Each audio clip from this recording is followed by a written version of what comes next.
Hey there everybody, this is Killin' Cat, but you can call me Patrick. Trust me, it's fine. Everyone does. Today on the review list is Harvest Moon SNES. I just finished uploading my Let's Play of it, so check that out. I think I did a fine job. It could have been better, but it was fine and I had a fun time doing it. Before I jump into the review itself, this game requires some context and understanding, something of which I don't have the entirety of.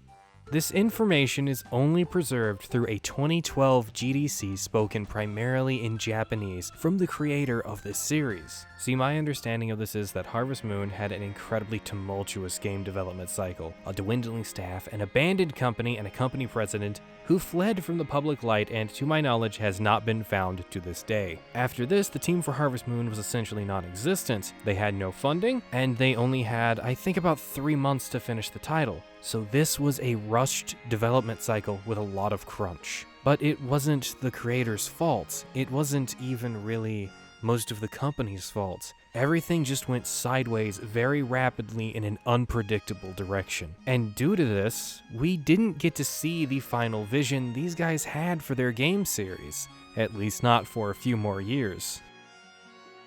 This is a tragedy that happens very frequently in the game industry, and it's just not talked about. These sacrifices that must be made to release a complete video game product. In most instances, this would kill a series, or kill a game that's starting up, but it actually didn't die. I mean, you guys know that, otherwise I wouldn't be here talking about it. In fact, the series was an insane and critical success. In total, the first game sold 100,000 units, around that margin anyways, and most games in the series have sold similarly. That is nothing to scoff at, and it's a digression, but it's a point worth mentioning. The next console game in the series delivers what the original creators wanted to make, finally finishing off what was needed. But where to from there? Well, it only went up until the early 2010s, and then they had a crash, and Harvest Moon was everywhere. There were like 7 games on the Nintendo DS, and so many games on the Wii, and so many games on the GameCube and PS2. There were just too many going around. But that's for future reviews, not for now. How does this first game hold up? With everything taken into context, it holds up very well, but without that context, it doesn't look like a good game at all. Unlike the later games, and even the very next game, this one's quite barren in comparison. It is by no means empty, the world is full and the citizens all have character. It's all just very limited in scope due to the crashing of the lives of the developers behind this. And with everything considered, I think this game is pretty amazing. It functions beyond the scope or original intention and allows for experimentation in gameplay and design of your farm, which is kind of a fancy way of saying it's very open to how you can experience it.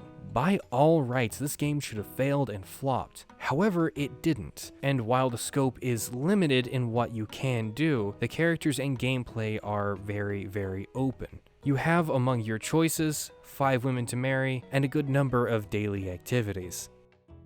I'll tell you right now, the tutorial segment is very short. All you have to do is introduce yourself to 5 NPCs, name yourself, and head back home. That's it.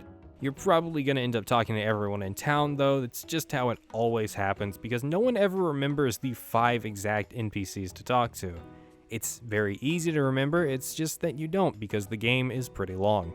After you finish this tutorial section, everything in the entire game is available to you right then and there, barring upgrades, which I will talk about later. This is, of course, presuming you have the bare minimum of deductive reasoning to know what an axe or a hammer will do to a tree or a rock, respectively. Now, it is very straightforward what you're expected to do, but it's not straightforward with what you can do. You're absolutely expected to get right to farming, and you can, but once more, you do not have to.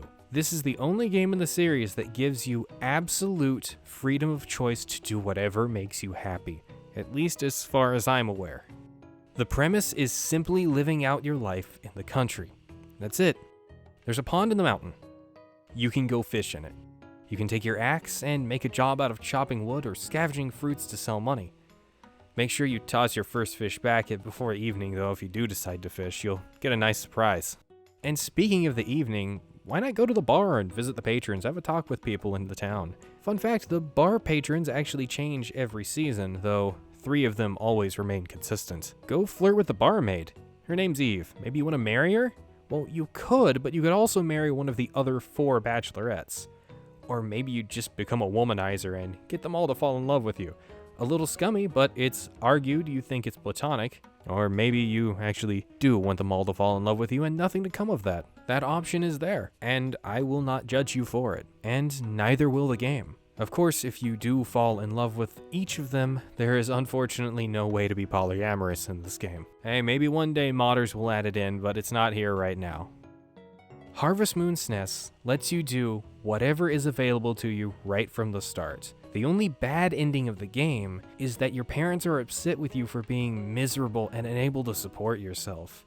There's a very clear message of calmness, happiness, and living your own life to your best extent. No matter what other ending you get, your parents are happy that you're happy and have some way of supporting yourself, even if you don't run a farm, even if you don't get a cow, a chicken, or if you don't hug your dog 100 times, because that also plays into another ending.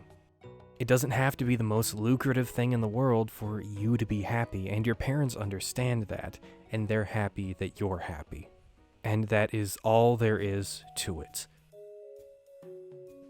If that simple message and the easy-to-understand gameplay doesn't appeal to you, there's also the underlying secrets in the game. Every tool has an upgrade. And apart from what a lot of reviewers seem to think, no, you do not have to have one equipped tool at a time, you can have 2, and you swap between them by hitting the X or the Y button. It's blanking on me right now, but you find it out pretty quickly in the game.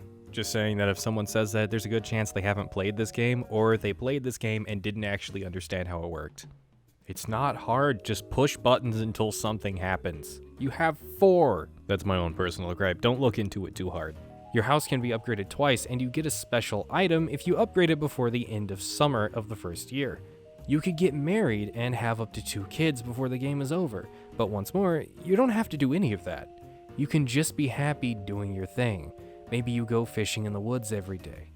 Maybe you just scavenge to get by. But that's an important message. As long as you can get by and you're happy doing it, that's kind of all that really matters. And to me as a kid, I saw this as a way to seek out sustainability and stability through hard work, something that hasn't actually worked out for me very well in real life yet. This game is a comfy sense of security. And if none of that gets you, then I do still recommend playing this. It's the first ever game in its genre. There aren't many firsts we get to see or interact with, and without this, we would never have been able to get the amazing follow-ups, and the complete version of this game that is Harvest Moon 64. And Stardew Valley would have never happened, which is the game that perfected the two-dimensional version of this very formula. Even bigger games like Harvestella wouldn't exist. Neither would Rune Factory. This is the foundation an entire genre stands on, and it still holds up pretty well. Should you play this game? Absolutely. It's a masterpiece. It's got a good message for you. It's calm and relaxing, and it's fun. I recommend it just for playing the foundational force this genre sits on, especially if you love the modern interpretations, and maybe then playing Harvest Moon 64 afterwards because it is so much better, and it really is the complete version of this game. The developers even said they implemented everything they could have wanted out of the original. It is incredibly worth it. And the biggest shame about this is you can't actually get this game in any way anymore, except for if you have a Japanese Nintendo Switch account, because it is only playable in Japanese on the Famicom.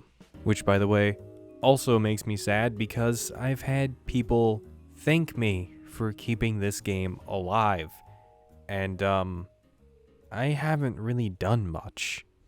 You guys aren't coming here to hear me rant and rave about the state of video game preservation, but it's important, and it's important we're able to play these in some way, shape, or form, and it's just not there for this one anymore.